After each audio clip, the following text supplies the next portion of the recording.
In today's tutorial, I am going to show you how to make these bag straps such that you can be adding them to your bag projects.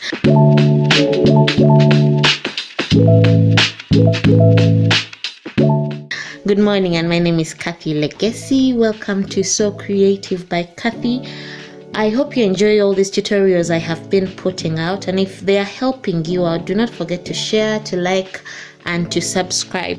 Now, the best thing about making your bag handles, or should I say straps, and then you keep them, you can pull them out and use them for any project you want with time, like sewing something, and then you don't have to first cut and sew the bag straps, you just attach it. So basically the idea is this. If you look at this, it's just a strap or belt I sewed, and I have a crossbody bag I'm making, so I'm going to attach this later. I did not put the ends in on this one, but I can show you when I'm sewing the straps tomorrow how you can put the end in.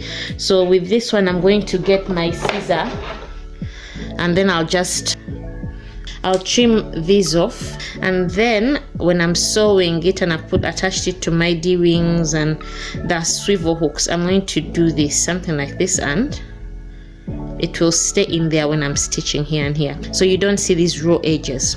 But to get to this, I'm going to show you how we come to that. Now you see these tote bags that I made. These were for a training. I was teaching some children somewhere.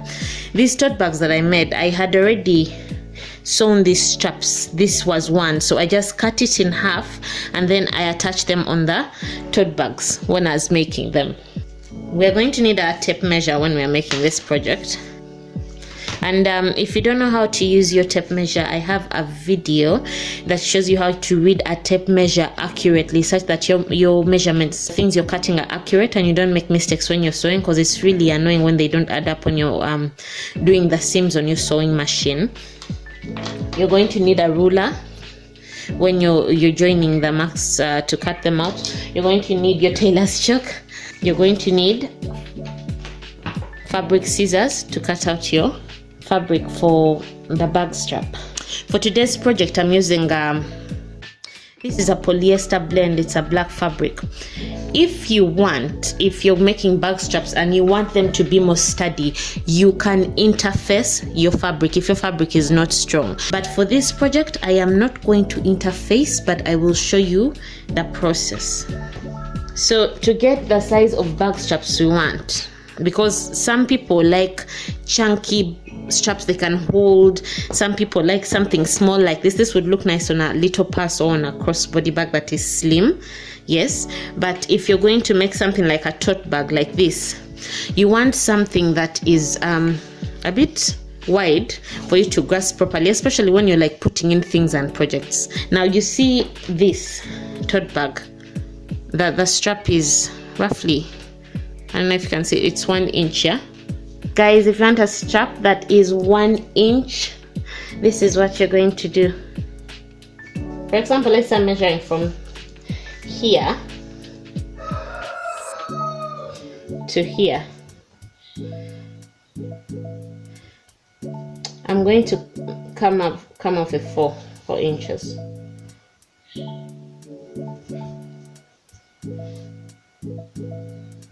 If you see, I'm going on the 4-inch mark.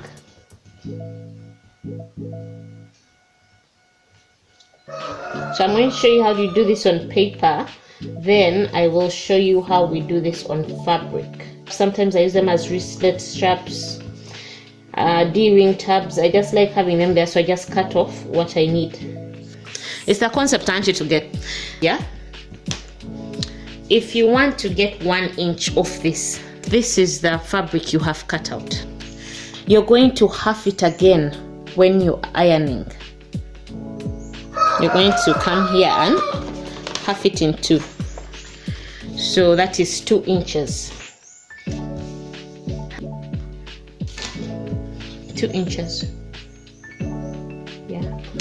So like I said, if this is not straight fabric, but I'll show you from this to this. Let's assume this is our 4 inches. So when you're ironing, you're going to do this to get your 2 inches. You're going to iron here like this to get your 2 inches. After getting your 2 inches, we are going to do this. There'll be a line in the middle after ironing. Then you put this line and this line like this, and do this to get your 1 inch, which is what I am going to show you, but I wanted you to see it here. So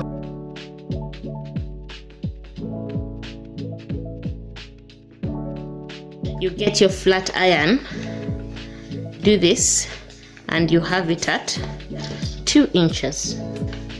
But before we do this, remember, if you wanted to interface, this is when you interface your fabric. Of course, when you're interfacing, you make sure the interfacing is not reaching the ends of the fabric, because you don't want to get bulky seams. When you have gotten your 2 inches and there's a middle line in your fabric like this, you're going to get your flat iron very carefully. This part, you don't want to burn your fingers off. You be very careful here. This is how we get our 1 inch. And then we are here like that. So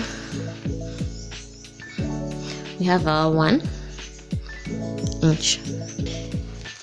And so that's the same concept with 2 inches. You want to get a strap that is 2 inches, you're going to have to get, instead of 4, you're going to have to get 8 inches of fabric in width, and any length you want. And then you're going to have divide this in 2 to get 4, and then you're going to divide this in 2 to get 2. So that's what I'm going to do. I'm going to cut it out. I'm going to cut my 4 inches, and then I'm going to iron them, and then we are going to sew our straps. So I have my fabric here. This is the fabric I said I was going to use. Mine is not ironed. The purposes of this video, I just wanted to show you how to do it. So please make sure you iron yours before you use it. I'm using my weights. I forgot to mention, when you have large quantities of fabric sometimes and you put them on your cutting table, it tends to want to go down, to slide down, so it then gets you measurements. You could use fabric weights. There are those fabric weights they sell, or you could sew a kind of like pouch and put some rice in it as a DIY to make sure your fabric stays in place. So I'm going to go measuring off 4 inches from the edge. I'm coming in and doing 4.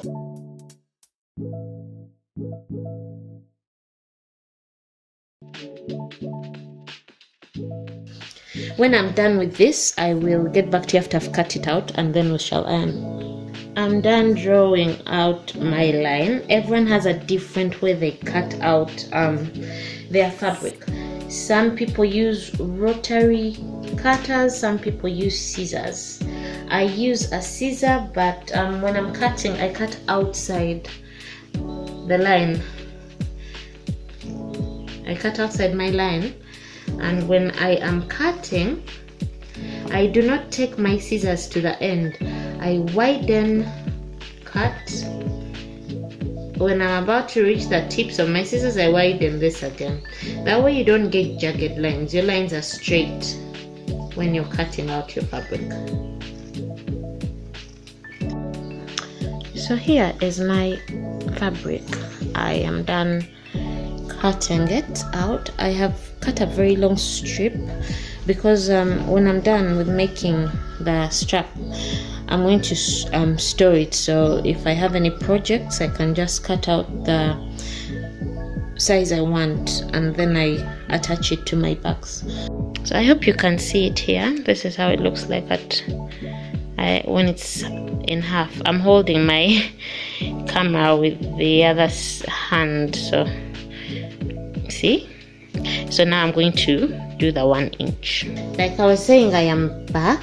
I have ironed it again. I hope you can see this if you open it. Yeah, I think those lines that the flat iron made. That's our 4 inches. There was a middle line here that I showed you earlier that had from here to here was 2, from here to here was 2, and then we did this to the middle line, and here as well to get that. See?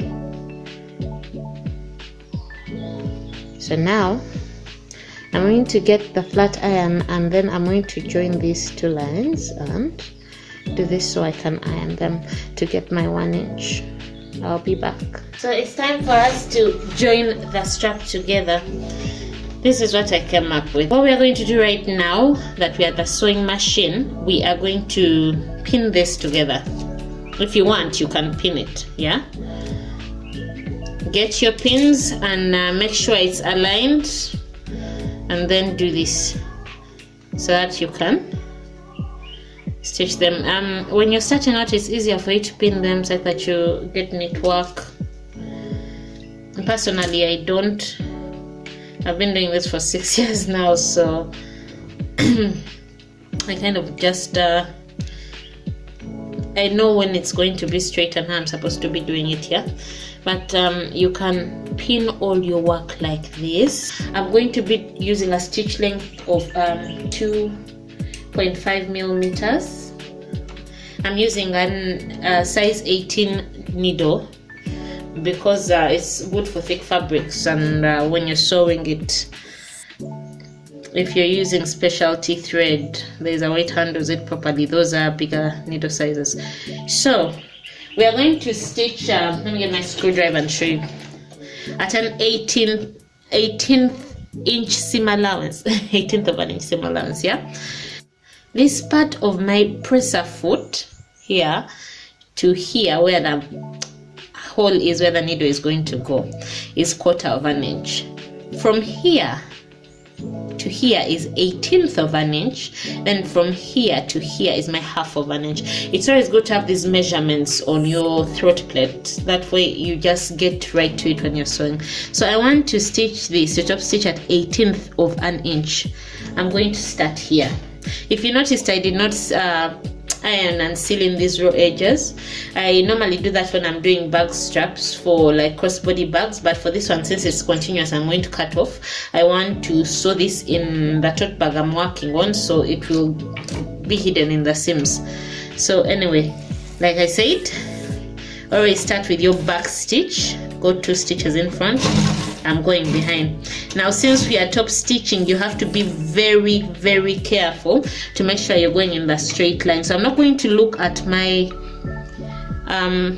strap. I'm going to be looking at this part here to make sure I am staying in line. And also, when you reach the part where you have your pins in, you make sure you get them out before they go close to the needle, yeah? So here I am, and I'm going slowly. It's better to be slow but sure than going really fast and then you make mistakes. I didn't align this part properly.